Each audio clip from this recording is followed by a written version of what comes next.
Bonjour, je suis Wissal Mansouri, étudiante en Master Management Qualité et Sécurité des aliments.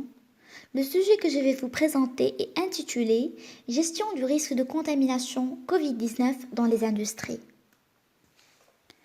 L'employeur est responsable de la santé et de la sécurité de ses salariés au travail, conformément à la législation et à la réglementation en vigueur.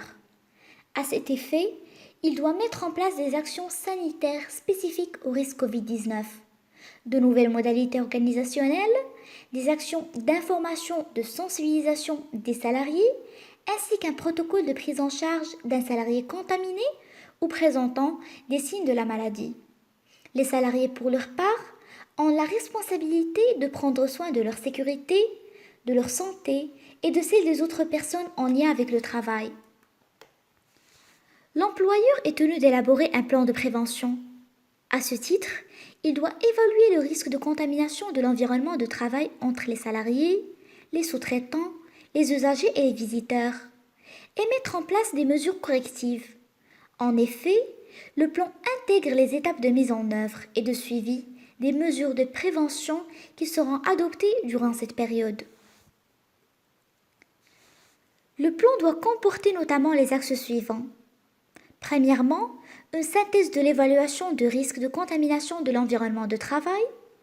Ensuite, les nouvelles modalités d'organisation, les mesures sanitaires spécifiques, les actions d'information, de formation et de sensibilisation. Et enfin, la prise en charge d'un salarié représentant des signes de la maladie. Le plan sera mis en place en collaboration avec les instances représentatives du personnel. Cela veut dire comité de sécurité et d'hygiène, délégués de salariés, représentants syndicaux et bien sûr le médecin du travail. Il doit être aussi communiqué à l'ensemble des salariés, sous-traitants et fournisseurs, et mis à jour en fonction de l'évolution de la pandémie et d'éventuelles mesures de précaution émanant des autorités compétentes. Il faudra aussi un mécanisme de suivi et d'évaluation de ce plan de prévention. On va citer maintenant quelques mesures générales.